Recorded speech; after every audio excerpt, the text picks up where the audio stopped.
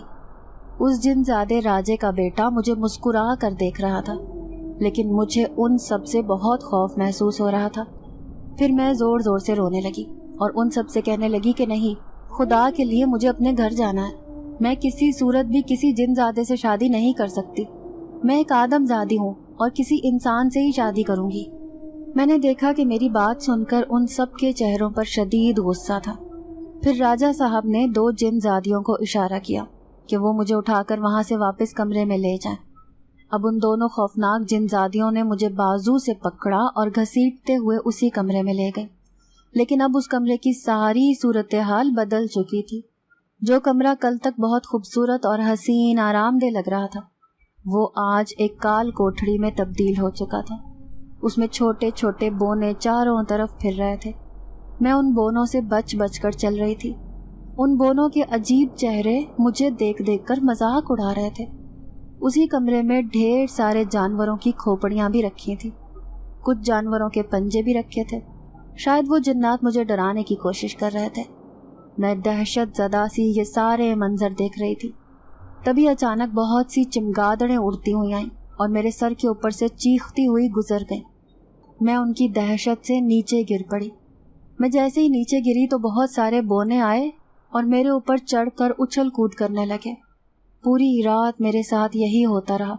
کبھی کھوپڑیاں اڑتی ہوئی آتی تو کبھی چمگادڑیں، اور کبھی وہ بونے اچھل کود کر کے مجھے ڈراتے رہے۔ تبھی میں روتی پیٹتی دروازے تک گئی اور زور زور سے دروازہ بجانے لگی، لیکن میری آواز سننے والا وہاں کوئی نہیں تھا۔ دروازہ بجا بجا کر میرے ہاتھ دب گئے اور میرے ہاتھوں سے خون رسنے لگا، لیکن دروازہ نہ کھلا۔ ان خوفناک منظر کو دیکھ دیکھ کر دہشت سے میں بے ہوش ہو کر نیچے فرش پر جا گری۔ پھر جب مجھے ہوش آیا تو میں اس کال کوٹھڑی کا دروازہ کھلا پڑا تھا۔ میں اپنے تھکے ہوئے وجود کو لے کر اس دروازے سے باہر آئی۔ وہ خوفناک جن ذاتیاں مجھے دیکھ دیکھ کر میرا مذاق اڑا کر ہنسنے لگی۔ میں نے بے بسی سے رونا شروع کر دیا۔ مجھے شدید قسم کی بھوک لگی ہوئی تھی۔ تبھی میں نے دیکھا کہ وہ راجہ اور اس کا جن زادہ بیٹا بڑی سی ٹیبل پر بیٹھے لذیذ قسم کے کھانے کھا رہے تھے، اور میں للچائی ہوئی نظروں سے انہیں دیکھ رہی تھی۔ تبھی ایک خوفناک چہرے والی جن زادی میرے پاس آئی۔ مجھے کہنے لگی، راجہ صاحب تمہیں کھانے پر بلا رہے ہیں۔ ان کی یہ بات سن کر میں تھوڑی خوش ہو گئی، کیونکہ بھوک کی وجہ سے مجھے بے تحاشا چکر آ رہے تھے۔ جیسے ہی میں اس جن زادہ کرتام کے سامنے جا کر کھڑی ہوئی تو وہ مجھے غصے سے دیکھنے لگا۔ پھر اپنے ابا سے کہنے لگا، اس آدم زادی کے نخرے ختم نہیں ہو رہے۔ اس کی ماں کو آپ نے بلا وجہ ہی اتنی دولت سے نواز دیا۔ اب وہ جن زادہ راجہ مجھ سے کہہ رہا تھا، یقیناً اس کال کوٹھڑی میں تمہاری رات خوفناک گزری ہوگی، اسی لیے مجھے یقین ہے کہ تم ہماری بات اب ضرور مان جاؤ گی۔ ایسا نہ ہو کہ مجھے تمہیں دوبارہ وہاں روکنا پڑے جہاں پر خونی جانور قید ہیں۔ وہ تمہارے جسم کو نوچ نوچ کر ایسا کر دیں گے کہ تم اگلا سانس بھی نہ لے پاؤ گی۔ اس راجہ صاحب کی باتیں دہشت ناک تھی۔ میں بے بسی سے ٹیبل پر پڑے کھانے کو دیکھ رہی تھی۔ میں اسے کھانا چاہتی تھی، کیونکہ اس کی لذیذ خوشبو سے مجھ سے صبر ہی نہیں ہو رہا تھا کہ میں بھوک برداشت کروں۔ پھر انہوں نے وہاں کھڑی ایک جن زادی کو بلایا۔ اس سے کہنے لگے کہ اگر یہ آدم زادی میرے جن زادے بیٹے سے شادی کرنے پر راضی ہے تو تم اسے کھانا دے دینا، ورنہ اسے بھوکا ہی رہنے دو۔ اب میں بے بسی سے انہیں دیکھ رہی تھی۔ میں مر کر بھی اس جن زادے سے شادی نہیں کر سکتی تھی۔ ایسے تو پھر میں ساری زندگی کے لیے اس محل میں قید ہو کر رہ جاتی، لیکن میں اگر شادی پر راضی نہ ہوتی تو شاید وہ مجھے خوف اور بھوک سے مار دیتے۔ اب وہ خوفناک چہرے والی جن زادی مجھے گھسیٹتے ہوئے واپس اسی کال کوٹھڑی کی طرف لے جا رہی تھی۔ میں بھوکی نظروں سے ٹیبل پر پڑے کھانے کو دیکھ رہی تھی، لیکن میرے منہ سے یہ نہیں نکل رہا تھا کہ میں اس جن زادے سے شادی کرنے پر تیار ہوں۔ جیسے ہی اس جن زادی نے مجھے اس کال کوٹھڑی میں دھکیلا تو وہاں کا منظر انتہائی خوفناک ہو چکا تھا۔ اس میں پہلے تو بونے تھے، لیکن اب وہاں پر زخمی سفید لباس میں مردے پڑے تھے۔ وہ لوگ تکلیف سے چیخ رہے تھے۔ ایسا لگ رہا تھا جیسے انہیں زبردستی یہاں پر رکھا گیا ہو۔ ان میں سے ایک سفید کفن میں لباس مردہ میرے پاس آیا۔ مجھے کہنے لگا، میری مدد کرو، مجھے بہت تکلیف ہو رہی ہے۔ اسے اپنے پاس یوں کھڑا دیکھ کر میں خوف کے مارے چیخنے لگی اور زور زور سے اس کال کوٹھڑی کا دروازہ بجانے لگی۔ مجھے باہر سے ان خوفناک چہرے والی جن زادیوں کی ہنسنے کی آوازیں آ رہی تھیں، جو شاید میری بے بسی پر ہنس رہی تھی۔ تبھی وہ سفید لباس والا مردہ مایوسی سے واپس جانے لگا اور اس نے وہاں پڑے باقی زخمی مردوں سے کہا کہ یہ لڑکی ہماری بات نہیں مانے گی اور نہ ہی ہماری مدد کرے گی، چلو آؤ اسے ڈراتے ہیں۔ اب وہ سارے اکٹھے ہو کر میری طرف آ رہے تھے اور میں دہشت سے ان جن زادیوں کو کہہ رہی تھی کہ خدا کے لیے دروازہ کھولو، میں اس جن زادے سے شادی کرنے پر تیار ہوں، میری مدد کرو۔ میرا اتنا کہنا تھا کہ ایک دم سے کال کھوٹڑی کا منظر بدلا اور وہ دوبارہ سے ویسی ہی حسین ہو گئی جیسا میں نے اسے پہلے دن دیکھا تھا۔ اب وہاں کوئی بونے نہ تھے اور نہ ہی کوئی زخمی مردے۔ وہاں پر زندگی مایوس نہیں بلکہ حسین تھی۔ اب میں بے بسی سی محسوس کر رہی تھی۔ شاید اس جن زاد راجا نے مجھے ڈرانے کے لیے یہ چال چلی تھی کہ اس حسین خوابگاہ کو اس نے کال کوٹھڑی میں بدل ڈالا تھا اور مجھے رضامند کر کے ہی اس نے واپس اس خوابگاہ کا نقشہ بدل ڈالا تھا۔ اب وہ دونوں خوفناک چہرے والی جن زادیاں مجھے خوشی خوشی راجا صاحب کے پاس لے کر جا رہی تھیں۔ میں مایوسی سے سر جھکا کر ان کے ساتھ جا رہی تھی۔ پھر جیسے ہی ان جن زادیوں نے راجا صاحب کو بتایا کہ یہ آدم زادی آپ کے بیٹے سے شادی کرنے پر رضامند ہے تو وہ خوشی سے جھوم اٹھا، سارے جن زادے اور جن زادیوں کو رقص کرنے کا کہنے لگا۔ مجھے ان سب کو دیکھ دیکھ کر بہت غصہ آ رہا تھا، لیکن میں نے مجبوری میں حامی بھری تھی، اسی لیے میں بے بسی سے چاروں طرف کھانا ڈھونڈ رہی تھی کیونکہ بھوک کے مارے اب میری بری حالت تھی۔ تبھی مجھے وہاں ایک بڑے سے تھال میں رکھا ہوا لذیذ کھانا نظر آیا اور میں بھوکوں کی طرح اس کھانے پر ٹوٹ پڑی۔ جیسے ہی میں نے ان جنات کا کھانا کھایا تو کھانا کھا کر مجھے گہری نیند آ گئی اور میں خود ہی دوبارہ اسی خوابگاہ میں چلی گئی۔ جب میری آنکھ کھلی تو میں نے دیکھا 2 جن زادیاں میرے اوپر جھکی ہوئی تھیں۔ ان کے ہاتھ میں نہایت خوبصورت ریشمی لباس تھا جو وہ مجھے پہننے کا کہہ رہی تھی۔ میں گہری نیند سے اٹھی تھی، اسی لیے مجھے کچھ سمجھ نہیں آ رہا تھا۔ تبھی میں انہیں یوں اچانک چونک کر دیکھنے لگی۔ پھر مجھے یاد آیا کہ چونکہ میں نے اس جن زادے کرتام سے شادی کرنے پر رضامندی ظاہر کر دی تھی، اسی لیے شاید وہ مجھے یہ حسین لباس پہنا رہی تھی۔ یہ لباس ویسا ہی تھا جیسا اماں بینش باجی کی شادی کے لیے لے کر آئی تھیں۔ اب ان دونوں خوفناک جن زادیوں نے میرا لباس اتارا اور زبردستی مجھے وہی ریشمی لباس پہنا دیا۔ میں بے بسی سے انہیں دیکھ رہی تھی۔ پھر انہوں نے میرے جسم پر زیورات سجانے شروع کر دیے اور مجھے ایک خوبصورت دلہن کا روپ دے دیا۔ میری نظر آئینے پر پڑی تو میں دیکھ کر ششدر رہ گئی۔ بلا شبہ میں دنیا کی خوبصورت ترین دلہن لگ رہی تھی۔ اب وہ میرے دائیں بائیں کھڑی مجھے نیچے لے کر جا رہی تھی۔ اس سفید محل کا منظر نہایت ہی حسین ہو چکا تھا کیونکہ سارے ہی جن زادے اور جن زادیاں مختلف انسانی روپ میں یہاں سے وہاں پھر رہے تھے۔ ان کا یہ روپ خوفناک نہیں بلکہ بہت خوبصورت تھا۔ اور تبھی مجھے سیڑھیوں سے اترتا ہوا جن زادہ کرتام نظر آیا۔ آج وہ کسی دلہے کی طرح تیار ہوا تھا، لیکن وہ بھلے کتنا ہی تیار ہو جاتا، مجھے پتا تھا کہ وہ ایک جن زادہ ہے جو زبردستی ایک آدم زادی سے شادی کرنا چاہتا ہے۔ پھر انہوں نے ایک تھالی میں 3 مختلف قسم کے پھل رکھے اور ان پھلوں کو مجھے کھانے کے لیے کہا۔ ان جن زادیوں کے کہنے کے مطابق مجھے ان 3 پھلوں میں سے آدھا آدھا پھل کھا کر واپس رکھنا تھا اور میرا بچا ہوا آدھا پھل اسی جن زادہ کرتام نے کھانا تھا۔ یوں ہماری شادی اس سفید محل میں ہو جاتی۔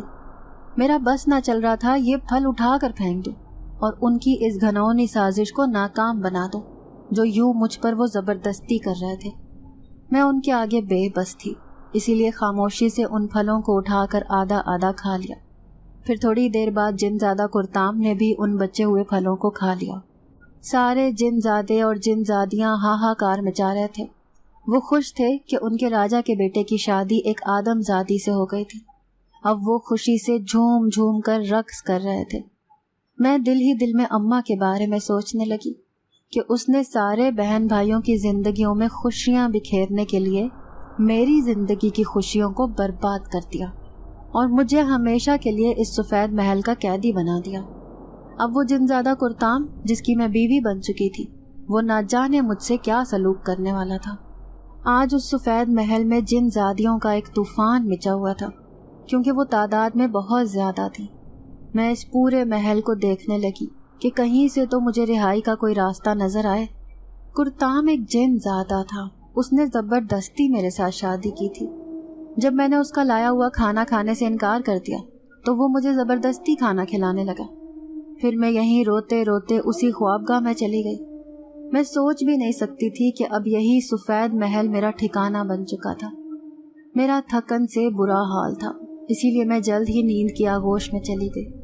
میں گہری نیند میں تھی جب مجھے محسوس ہوا جیسے کوئی میرے چہرے کو چھو رہا ہو۔ میں ہڑبڑا کر اٹھی تھی۔ وہ جن زیادہ کرتام تھا جو میرے نہایت قریب بیٹھا ہوا تھا۔ میں خوف سے پیچھے ہٹی اور کونے میں جا کر کھڑی ہو گئی۔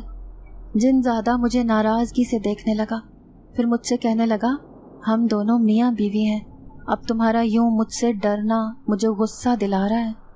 پھر میں اس کی منت کرنے لگی کہ میں ایک آدم زادی ہوں، تم جنات کی مخلوق سے ہو، میرا اور تمہارا رشتہ کبھی نہیں جڑ سکتا، میں اپنی دنیا میں واپس جانا چاہتی ہوں۔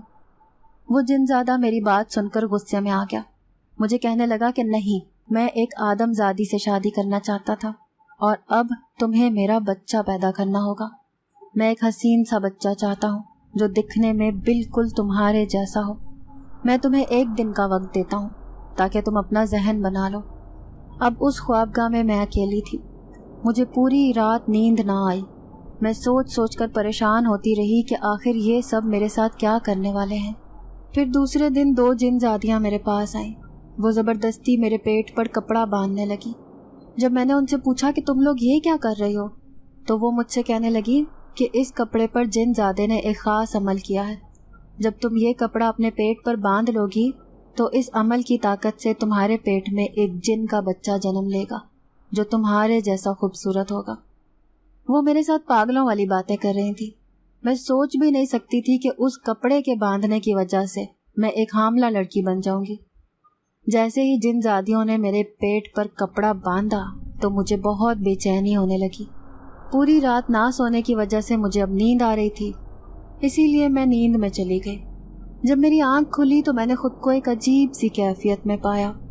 میں نہ جانے کتنی دیر سوتی رہی تھی۔ اب میری آنکھ کھلی تو میں نے اپنے پیٹ کی طرف دیکھا جو حد سے زیادہ بڑھا ہوا تھا۔ خوف سے میرے حلق سے آواز تک نہ نکل رہی تھی۔ میں مشکل سے چلتی ہوئی دروازے تک آئی اور پھر سیڑھیوں سے اترتی نیچے چلی گئی۔ مجھے حیرت ہو رہی تھی کہ اس سفید محل میں کوئی بھی نظر نہیں آ رہا تھا۔ جب میں نے اس محل کے کھلے ہوئے دروازے کو دیکھا جہاں پر ہمیشہ پہرے دار کھڑا رہتا تھا، لیکن آج وہاں پر کوئی بھی نہیں کھڑا تھا۔ میں خوش ہو گئی اور جلدی سے اس دروازے سے باہر نکل کر آ گئی۔ اب میں ایک بھیانک جنگل میں کھڑی تھی جو بالکل سنسان تھا۔ اس جنگل میں جگہ جگہ جھاڑیاں تھی، وہاں پر راستہ بھی نہ تھا جہاں سے میں گزر کر آگے جا سکتی۔ چاروں طرف نظریں گھما کر دیکھا، دور پہاڑی پر مجھے ایک چھوٹا سا غار نظر آ رہا تھا۔ میں جلدی سے وہاں پہنچنا چاہتی تھی۔ بمشکل تیز تیز قدموں سے چلتے میں اس اونچے پہاڑ پر بنے غار کے پاس پہنچ گئی۔ جیسے ہی میں غار میں داخل ہوئی تو میں نے دیکھا وہاں پر ایک بوڑھی عورت سر پر کالی چادر اوڑھے منہ چھپا کر بیٹھی تھی۔ وہ زور زور سے ہل ہل کر کوئی عمل کر رہی تھی۔ تبھی میں اس بوڑھی عورت کے پاس چلی گئی، اسے کہنے لگی کہ اماں، خدا کے لیے میری مدد کرو، مجھے اس پریشانی سے دور کرو۔ یہ دیکھو میرے پیٹ میں 1 دن کا بچہ ہے، میں اسے ہرگز پیدا نہیں کرنا چاہتی کیونکہ میں ایک انسانی لڑکی ہوں۔ اس عورت نے ہلنا بند کر دیا تھا، لیکن اس نے اپنا چہرہ نہ دکھایا، بلکہ وہ ایسے ہی چادر میں منہ چھپا کر بیٹھی رہی۔ پھر مجھ سے کہنے لگی، تم ٹھیک وقت پر میرے پاس آئی ہو، مجھے اپنا عمل کرنے کے لیے ایک بچے کی ضرورت تھی، اچھا ہوا تم میرے پاس آ گئی، اب میں تم سے یہ بچہ لے لوں گی۔ میں ڈر کر دور ہٹی، میں تو اس بوڑھی عورت کے پاس مدد مانگنے آئی تھی، وہ الٹا میرے پیچھے پڑ گئی کہ اسے یہ بچہ چاہیے۔ پھر اس نے اپنا چہرہ اس کالی چادر میں سے نکالا تو وہ بڑھیا نہیں بلکہ ایک خوفناک چڑیل تھی جو بڑے بڑے دانت نکال کر مجھے دیکھ کر ہنس رہی تھی۔ نہ جانے میرے اندر اتنی طاقت کہاں سے آ گئی، میں نے اسے ایک زوردار دھکا دیا اور اس غار سے بھاگتی ہوئی باہر آ گئی۔ اب میں تیز تیز قدموں سے چلتی ہوئی وہاں سے دور بھاگنا چاہتی تھی تاکہ اس چڑیل سے اپنا پیچھا چھڑا لوں۔ میں نے خوف کے مارے پیچھے مڑ کر دیکھا تو وہ چڑیل اس غار کے دروازے پر کھڑی تھی اور مجھے اشارے سے اندر بلا رہی تھی، مگر میں نہ رکی۔ شاید وہ اس غار سے نکل نہیں سکتی تھی۔ ایسی حالت میں بھاگنے کی وجہ سے میری طبیعت بہت خراب ہو رہی تھی، بھوک سے میرا حال برا ہو رہا تھا۔ شاید میں زیادہ کھانے پینے لگی تھی، اسی وجہ سے مجھے بار بار بھوک لگتی تھی۔ تبھی میرے سامنے ایک پیڑ نظر آیا جس کے اوپر نہایت خوبصورت پھل لگے تھے جو بہت میٹھے لگ رہے تھے۔ میں انہیں للچائی ہوئی نظروں سے دیکھنے لگی۔ اس سے پہلے کہ میں ان پھلوں کو توڑ کر کھاتی، اچانک بہت سا دھواں میرے سامنے اکٹھا ہو گیا اور اس میں سے جن زیادہ کرتام باہر آیا۔ اس نے میرے ہاتھ میں موجود پھل کو چھین کر دور پھینک دیا۔ مجھے کہنے لگا کہ اگر تم یہ پھل کھا لیتی تو تم دوبارہ اسی چڑیل کے پاس پہنچ جاتی۔ چلو سفید محل میں واپس چلو۔ اب وہ میرا ہاتھ پکڑ کر مجھے کھینچتا ہوا اسی محل میں واپس لے کر جا رہا تھا جہاں سے میں بمشکل جان بچا کر اس جنگل میں بھاگ کر آئی تھی۔ اب میں اس محل میں واپس آئی تو میں نے دیکھا کہ وہ سارے جن زادے اور جن زادیاں ادھر ادھر گھوم پھر رہے تھے۔ میں حیران تھی کہ کچھ دیر پہلے تک تو اس محل میں کوئی بھی نہیں تھا، اب یہ سارے کہاں سے آ گئے؟ پھر مجھے جن زادہ کرتام کہنے لگا کہ ہماری دوسرے قبیلے والے جنات سے لڑائی ہو گئی تھی جس کی وجہ سے ہمیں اس محل سے دور جانا پڑا۔ تمہیں ہم 3 مہینے کے لیے سلا کر چلے گئے تھے تاکہ تم اس محل سے بھاگ نہ سکو۔ ہم جیسے ہی واپس آئے تو ہم نے تمہیں اس محل سے غائب دیکھا۔ اچھا ہوا تم مجھے مل گئی، ورنہ تم میرے بچے کو نقصان پہنچا دیتی۔ یوں میں ایک بار پھر سے اس سفید محل کی قید میں آ گئی۔ میں حیران تھی کہ انہوں نے مجھ پر ایسا کیا عمل کیا تھا جس کی وجہ سے میں 3 مہینے تک سوتی رہی۔ پھر میں اس خوابگاہ میں چلی گئی۔ میں رو رو کر یہ سوچنے لگی کہ اب ساری زندگی میرے ساتھ یہی تماشا چلتا رہے گا اور میں یوں ہی اس محل اور جنگل میں بھٹکتی رہوں گی۔ میں کب سو گئی مجھے پتہ ہی نہ چلا۔ جب میری آنکھ کھلی تو میرے سرہانے بہت سی جن زادیاں کھڑی تھیں۔ وہ زور زور سے کوئی عمل کر رہی تھیں۔ میں نیم بے ہوشی کی کیفیت میں انہیں دیکھتی رہی۔ پھر میرے کانوں میں ایک چھوٹے بچے کے رونے کی آوازیں آنے لگی۔ میں نے اپنے برابر میں دیکھا تو حیران رہ گئی کیونکہ میرے سرہانے ایک خوبصورت بچہ لیٹا ہوا تھا جو دکھنے میں بڑا تھا۔ میں اسے دیکھ کر حیران تھی۔ پھر میں نے اپنے پیٹ کی طرف دیکھا تو وہ نہایت چھوٹا محسوس ہوا۔ اس کا مطلب تھا کہ یہ بچہ میں نے ہی جنم دیا تھا، لیکن مجھے کوئی تکلیف نہ ہوئی تھی۔ تو پھر یہ بچہ کیسے پیدا ہو گیا تھا؟ میں خوفزدہ نظروں سے ہر طرف دیکھ رہی تھی۔ جب میں اس کو اپنی آرام گاہ سے باہر لائی تو میں نے دیکھا کہ اس سفید محل میں سارے جن زادے اور جن زادیاں جشن منا رہے تھے۔ شاید بچہ پیدا ہونے کی خوشی میں وہ نہایت خوش تھے۔ میں نے اس جن زادے کے بچے کو جنم دے دیا تھا جو دکھنے میں بہت عجیب سا لگ رہا تھا۔ مجھ سے اس بچے کی طرف دیکھا بھی نہیں جا رہا تھا کیونکہ وہ جن زادہ اپنے مقصد میں کامیاب ہو گیا اور آخر اس نے ایک آدم زادی سے اپنے بچے کو پیدا کروا لیا تھا۔ لیکن شاید اس نے کوئی ایسا عمل کیا تھا جس کی وجہ سے مجھے یہ محسوس تک نہ ہوا کہ میں ماں بن گئی تھی اور میں نے ایک بچہ بھی پیدا کر لیا تھا۔ اب وہ بچہ تیزی سے بڑا ہو رہا تھا۔ صرف 1 مہینے کے اندر اندر وہ بچہ اتنا بڑا ہو گیا کہ میں اسے دیکھ کر حیران ہو گئی۔ اب اس راجہ جنات نے سب کو کہہ دیا کہ اس بچے کو اس آدم زادی کے پاس نہ لایا جائے، کہیں یہ بچہ اس آدم زادی کو اپنی ماں سمجھ کر اس کے پاس زیادہ رہنے نہ لگ جائے۔ پھر ایک دن جن زادہ کرتام اپنے والد سے کہنے لگا، ابا حضور، آدم زادیوں کی فطرت میں بے وفائی لکھی ہوتی ہے، اسی لیے مجھے ڈر ہے کہ کہیں یہ آدم زادی اس بچے کو لے کر یہاں سے چلی نہ جائے، اسی لیے مجھے اس کو اس سفید محل سے نکالنا پڑے گا۔